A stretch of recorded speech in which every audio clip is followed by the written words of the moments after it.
मैंने आपको बताया था कि सुहेल आफरीदी जो हैं वो सिर्फ पीटीआई के वज़ीर आला नहीं है और वो उन लोगों के वज़ीर आला नहीं है जिन्होंने पीटीआई को वोट दिया था, बल्कि केपीके के वो तमाम लोगों के इस वक्त जज्बात की अक्कासी कर रहे हैं। देखें, ये जब तहरीक इंसाफ पे ये इल्ज़ाम लगता है कि तहरीक इंसाफ ऑपरेशन के खिलाफ है, तो मैं कई जगहों पे ये बात कर चुका हूँ कि ये राय गलत है। जो भी ये राय इस्लामाबाद में बैठ के बना रहा है वो शायद केपीके गया नहीं है, वो केपीके के लोगों को मिला नहीं है। ऐसा नहीं है कि पीटीआई ऑपरेशन के खिलाफ है, बल्कि केपीके के 99% लोग जो है वो किसी भी तरह के ऑपरेशन के खिलाफ हैं। उसकी वजह क्या है? उसकी वजह ये नहीं है कि केपीके के लोग जो है वो दहशतगर्दों के हामी हैं, दहशतगर्दी के हामी हैं। मैंने आपको कई वीडियोज़ में हवाला दिया है, क्योंकि वो हमारी कई घंटों पे मुहित मुलाकात थी कबायलियों के साथ। तो जब भी उस मुलाकात में से किसी भी मौजूद से रेलिवेंट चीज़ आएगी तो वो मैं आपके सामने रखता रहूँगा, और जब आप लोगों को जाके मिलते हैं तो आपको असल हकायक का पता चलता है। मैंने कबायली लोगों से ये पूछा, मैं रिजवान गलज़ई साहब और वसीम मलिक साहब और हम सब मौजूद थे वहाँ पे। मैंने उनसे पूछा कि ये बताएं कि आप लोग जो है वो क्यों दहशतगर्दी के खिलाफ ऑपरेशन की मुखालफत कर रहे हैं, आप क्यों कहते हैं कि ऑपरेशन नहीं होना चाहिए। वो ये कहते हैं, देखें, हमने ये पढ़ा था कि परसेप्शन मैटर करती है, फैक्ट्स मैटर नहीं करते। तासुर मैटर करता है, हकायक मैटर नहीं करते। कि जो तासुर बन जाता है वो मैटर करता है कि तासुर क्या बन गया है। इस वक्त केपीके के अंदर जो तासुर बन गया है वो ये है कि केपीके के अंदर जो ऑपरेशन वफाकी हुकूमत करना चाहती है वो अमरीका के कहने पर करना चाहती है। एक तो ये है, और उसमें वो ये समझते हैं कि जो वफाकी हुकूमत है ये अमरीका से डॉलर्स लेने के लिए केपीके के अंदर भी ऑपरेशन लॉन्च करना चाहती है और अफगानिस्तान के साथ भी जंग करना चाहती है। देखें, कोई भी पाकिस्तानी, चाहे वो केपीके के अंदर हो, पंजाब के अंदर हो, किसी भी सूबे के अंदर हो, उसके लिए सबसे पहले पाकिस्तान है। उसके बाद उसके लिए अगर उसकी कोई रिश्तेदारियां हैं या उसके कोई तल्लुकात हैं या उनका कल्चर मिलता है अफगानिस्तान के साथ, तो वो उसके बाद है। सबसे पहले हर एक के लिए पाकिस्तान है, और अगर किसी की हमदर्दियां ईरान के साथ हैं तो उसके लिए पहले पाकिस्तान है, बाद में ईरान है। तो इसके ऊपर किसी को कोई शक नहीं है कि कोई पाकिस्तानी ये तो नहीं चाहता कि पाकिस्तान के ऊपर आके और अफगानिस्तान कब्जा कर ले, ऐसा नहीं है। लेकिन मसला यह है कि इस वक्त केपीके के जो लोग हैं उनके अंदर इस जो मौजूदा वफाकी हुकूमत है ये इतनी अनपॉपुलर है और इस हुकूमत की इतनी नफरत है और ये हुकूमत इतनी बदनाम है, उनको इस हुकूमत के हर एक्ट से इख्लाफ है, उनको इनके हर इकदाम पे शक है। उनको ये लगता है कि हुकूमत वहां पे जो ऑपरेशन लॉन्च करना चाहती है, लॉन्च किया हुआ है, जो कर रही है वो अमेरिका के कहने पे कर रही है, और वो इसलिए कर रही है कि वहां से ये मिनरल्स निकालना चाहते हैं और केपीके के लोग निकालने नहीं दे रहे। तो ये वहां पे ऑपरेशन के नाम पे लोगों को वहां से निकाल के और आईडीपीज उनको बना देंगे और लोगों को वहां से निकाल के और उसके बाद ये मिनरल्स निकालेंगे। अब ये तासुर है, हो सकता है ये तासुर 100% गलत हो, लेकिन अब यह तासुर बन चुका है। केपीके के लोग वफाकी हुकूमत पे, शहबाज शरीफ पे 1% भी एतमाद करने को तैयार नहीं है। और मैं आपको क्यों कह रहा हूं केपीके के लोग, आप कहेंगे कि भाई तुम कौन होती हुई कहने वाले कि केपीके के लोग, भाई केपीके में से तहरीक इंसाफ तो नहीं है, केपीके में तो मौलाना फजल रहमान के लोग भी हैं, केपीके में तो कहीं कुछ जगहों पे नून लीग के भी लोग हैं, पीपल्स पार्टी के भी कुछ जगहों पे लोग हैं, एएनपी के भी लोग हैं, और तुम कही जा रहे हो कि केपीके के लोग। हाँ, मैं बिल्कुल ठीक कह रहा हूं। उसकी दलील यह है कि अगर मिलिट्री ऑपरेशन की सिर्फ तहरीक इंसाफ मुखालफत कर रही है तो कहें ना मौलाना फजल रहमान को कि वो प्रेस कॉन्फ्रेंस करके कहें कि मैं मिलिट्री ऑपरेशन को सपोर्ट करता हूं, कहें ना एएनपी को कि वो सपोर्ट करें, कहें ना नून लीग और पीपल्स पार्टी को केपीके के अंदर वो कहें कि हम मिलिट्री ऑपरेशन को सपोर्ट करते हैं। जो अपोजिशन लीडर हैं केपीके असेंबली के अंदर वो तो नून लीग है, इबाद साहब है। इबाद साहब को कहें ना कि प्रेस कॉन्फ्रेंस करके कहें कि मैं मिलिट्री ऑपरेशन को सपोर्ट करता हूं। जो मखसूस नशिस्तें अदालत के जरिए justice Aminuddin Khan, justice Mohammad Ali Mazhar, justice Jamal Khan Mandokhail, justice Naeem Akhtar Afghan, justice Amir Farooq, justice Shahid Bilal Hassan, justice Musarrat Hilali, justice Hashim काकड़,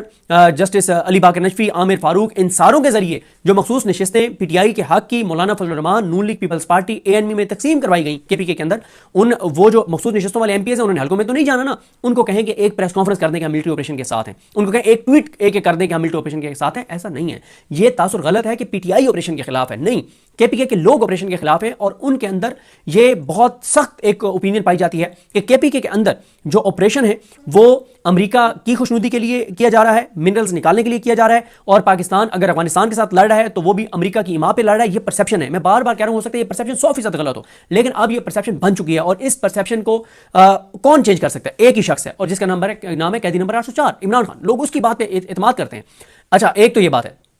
दूसरी बात यह है कि जब मैं ये कह रहा हूं कि केपीके के लोग जो है वो इस ऑपरेशन के खिलाफ है, तो मैंने उन कबायलियों से एक सवाल किया। मैंने कहा ये बताएं कि आप क्यों ये कहते हैं कि इन दहशतगर्दों से जो है वो बातचीत की जाए, क्या आप हामी हैं, आप हमदर्दी रखते हैं दहशतगर्दों की? उन्होंने मुझे कहा कि एक बात बताएं, हम जिन इलाकों में रह रहे हैं, हमारे बच्चे जहां पे रह रहे हैं, हमारी फैमिलीज जहां पे रह रही हैं, हमारी खवातीन जहां पे रह रही हैं, हमें दहशतगर्दी का क्या फायदा है? अगर आप लोग ये अगर कहते हैं कि हम जब बात करते हैं दहशतगर्दों से बातचीत की तो इसका मतलब है कि हम दहशतगर्दों को सपोर्ट कर रहे हैं। उन्होंने कहा कि दहशतगर्दी से हमारी जिंदगियां डिस्टर्ब होती हैं, हमारे बच्चों की तालीम डिस्टर्ब होती है, हमारे कारोबार डिस्टर्ब होते हैं। उन्होंने कहा कि टूरिज्म डिस्टर्ब होता है, और टूरिज्म जो है वो हमारा मेन सोर्स ऑफ इनकम है। तो उन्होंने कहा कि हमें तो नुकसान ही नुकसान है दहशतगर्दी का, हम कैसे दहशतगर्दों के हामी हो सकते हैं, हम कैसे दहशतगर्दी को सपोर्ट कर सकते हैं, हमें भुगतना पड़ता है, भुगत तो हम रहे हैं, आप लोग कहां भुगत रहे हैं, भुगत तो हम लोग रहे हैं। यहां पे जब भी कर्फ्यू लगता है हम लोग डिस्टर्ब होते हैं, हमारी फैमिली डिस्टर्ब होती है, तो हम क्यों दहशतगर्दों के हामी होंगे। वो ये कहते हैं कि हमारा सिर्फ इख्तिलाफ जो है वो तरीकाकार पे है कि आप यहां की पुलिस को ये इख्तियार दें, यहां के लोगों को ऑन बोर्ड लें, यहां के लोगों के साथ मिलकर आप चलेंगे तो यहां पे दहशतगर्दी का खात्मा हो जाएगा। वो कहते हैं कि अगर आप यहां के लोगों को ऑन बोर्ड लिए बगैर ऑपरेशन करेंगे तो ऑपरेशन नाकाम होगा। और देखें सवात का जो ऑपरेशन है जिसमें हमें शीरीज़ादा भाई ने, जब इमरान रियाज खान साहब वहां पे रह रहे थे और हम वहां पे जाते थे और शीरीज़ादा भाई ने हमें वो पूरा इलाका फिराया और बताया, तो शीरीज़ादा भाई जो है उन्होंने यही बताया था कि जो सवात का ऑपरेशन या उस इलाके में जितने ऑपरेशन जो कामयाब हुए थे ना, उसकी एक ही वजह थी कि मकामी लोग साथ थे, मकामी लोगों ने नाके लगाए, मकामी लोगों ने चौकियां बनाई, मकामी लोगों ने असला उठा के और वहां पे खड़े हो गए थे फौज के साथ, इसलिए वहां पे ऑपरेशन कामयाब हुए थे। तो लिहाजा वहां के लोग बिल्कुल दहशतगर्दी के खिलाफ हैं, दहशतगर्दों के खिलाफ हैं, लेकिन उनको तरीकाकार से खिलाफ है, वो ऑपरेशन नहीं। वो पहले चाहते हैं कि वहां के आप अमायदीन को, वहां के मिशनान को, वहां के जो मलिक हैं, वहां के जो सरदार हैं, वहां के जो बुजुर्ग हैं, उनको आप जो है वो ऑन बोर्ड लें। अब इस सारे में मामला क्या, अब जो सुहेल आफरीदी हैं वो आपको पता है कि वो मज़ाहमत के लिए आए हैं, वो लड़ाई के लिए आए, और वो लड़ाई में उतरने से पहले, वो वफाक से और इस्लामाबाद से लड़ाई से पहले वो अपने लोगों में जा रहे हैं। आज छुट्टी के दिन उन्होंने दो इक़दाम किए हैं। पहला यह है कि उन्होंने एक जिरगा बुला लिया है, और दूसरा यह है कि उन्होंने कल जो है वो केपी के असम्बली का इजलास स्पीकर बाबर सलीम सवाती साहब के साथ मिले हैं, और उसके बाद कल 2 बजे जो है वो केपी के असम्बली का इजलास बुला लिया गया। इसकी वजूहत मैं बताता हूं, पहले ये देख लें कि उन्होंने ये ट्वीट किया है सुहेल आफरीदी साहब ने। वो कहते हैं कि अपनी जिंदगी और मुस्तकबिल का फैसला सूबे के लोग खुद करेंगे, किसी को भी बंद कमरों के फैसलों को अवाम पर मुसल्लत करने की इजाजत नहीं दी जाएगी।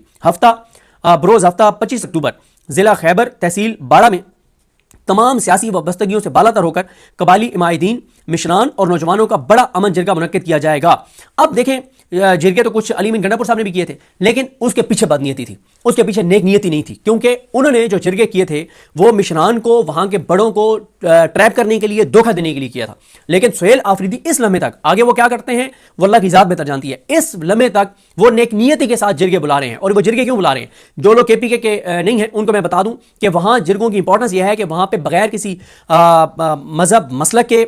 उसकी तफरीक के, और बगैर किसी सियासी वाबस्तगी के, और बगैर किसी और तफरीक और तकसीम के जब जिरगा बुलाया जाता है, और जिरगा जब एक फैसला कर देता है, मिशनान बड़े बैठकर फैसला कर देते हैं, तो फिर उस फैसले के तमाम लोग पाबंद होते हैं और सब लोग उस पर पहरा देते हैं। सुहेल आफरीदी करना यह चाहते हैं कि वो इस्लामाबाद की तरफ मार्च से पहले वो पहले अपने मकामी अमायदीन को, मिशनान को, बुजुर्गों को ऑन बोर्ड लेना चाहते हैं, और इस बार जो इस्लामाबाद की तरफ उनका मार्च होगा उसका जो एजेंडा होगा, उसका जो मुतालबा होगा, वो सिर्फ इमरान खान की रिहाई नहीं होगी, वो ऑपरेशन रुकवाना भी होगा, वो वहां के माइंस एंड मिनरल्स का तहफ़्फ़ुज़ भी होगा, वो केपीके के वसाइल की बात भी होगी, वो केपीके के लिए जो वफाक ने जो उनका हक देना है वो भी होगा, केपीके की पसमानदगी भी होगी, जो केपीके के साथ इम्तियाजी सलूक है वो भी होगा। इस बार बड़ा कंप्रीहेंसिव जो है वो एजेंडा होगा, और उसके लिए सुहेल आफरीदी अब आवाम में जा रहे हैं ताकि पहले वो अपने लोगों को अपने साथ मिलाएं, अपने लोगों को बताएं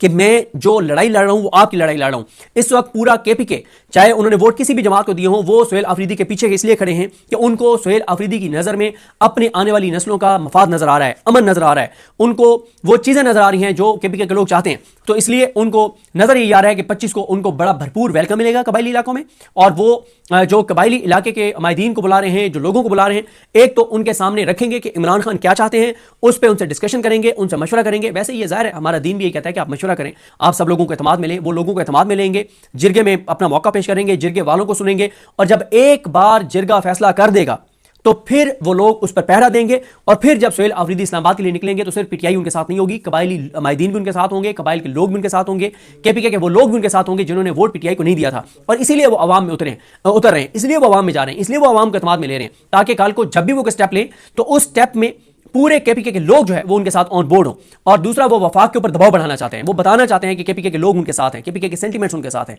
और वो जो बात कर रहे हैं वो किसी का एजेंडा नहीं है, वो इमरान खान का गलत मुतालबा नहीं है, बल्कि वो केपीके के लोगों का मुतालबा है। एक है कि इमरान खान एक बात कर रहे हैं कि ये मुज़ाकरात बातचीत होनी चाहिए, एक है कि जब सुहेल आफरीदी जिरगों में जाएंगे और तमाम कबायली अमायदीन और तमाम कौमें जब वो सारे कह देंगे कि जी मुज़ाकरात होने चाहिए, तो उसका मतलब यह कि इमरान खान जाती तौर पे बात नहीं कर रहे, बल्कि वो केपीके के लोगों की आवाज़ बयान कर रहे हैं, वो वहां के जिरगों की बात कर रहे हैं, और जिरगे जो है वो वहां के लोगों की का इज्तिमाई फैसला होता है। तो इसलिए ये बहुत इंपॉर्टेंट है। दूसरा, कल 2 बजे जो केपीके असेंबली है उसका इजलास तलब कर लिया गया है और 2 बजे ये इजलास होगा। सोमवार दिन 2 बजे इजलास होगा और इम्कान है कि उसमें सख्त तकरीरें होंगी। और सुहेल आफरीदी इस्लामाबाद की तरफ आने से पहले ना सिर्फ अवाम में जा रहे हैं, बल्कि अब जब केपीके असेंबली का इजलास होगा उसमें तकरीरें होंगी, इमरान खान से उनकी मुलाकात का मुतालबा होगा, सख्त बातचीत होगी, केपीके के लोगों के जज्बात की अक्कासी होगी। तो ये बहुत इंपॉर्टेंट है। छुट्टी के दिन सुहेल आफरीदी के 2 इकदाम बहुत इंपॉर्टेंट हैं। और बाकी जो कुछ और चीज़ें हैं उसमें एक तो जो मुज़म्मिल असलम साहब हैं उन्होंने एक बात बताई है कि जो पंजाब से आटे की तरसील रोक दी गई है, उससे केपीके में आटा जो है वो बहुत महंगा हो गया, उसके लिए उन्होंने आवाज़ उठाई है। मुज़म्मिल असलम साहब कह रहे हैं कि इस वक्त पंजाब हुकूमत ने पूरे पाकिस्तान में गंदम की सप्लाई बंद की हुई है, जिसकी वजह से केपीके में आटा 300 रुपये तक महंगा हुआ है। ये एक गैर आईनी अमल है जो पंजाब ने उठाया है। आर्टिकल 151 के तहत कोई सूबा आटे की तरसील नहीं रोक सकता। हमने ये मसला वफाक के सामने रखा, जिस पर पंजाब की वज़ीर आला ने कहा कि हम तरसील नहीं रोकते तो हमारे यहाँ महंगाई होगी। हमने मौक़िफ़ उठाया कि आईनी तौर पर आप मुल्क के अंदर किसी चीज़ की तरसील नहीं रोक सकते। तमाम फोरम ने हमारा मौक़िफ़ तस्लीम किया है। हम उम्मीद करते हैं कि पंजाब हुकूमत ये गैर आईनी पाबंदी उठाएगी। ये बहुत ज़्यादती है कि आप फिर कल को वो कहेंगे हम जो बिजली पैदा करते हैं केपीके वाले और कश्मीर वाले के ये हम नहीं जाने देंगे पंजाब में, फिर आप क्या करेंगे?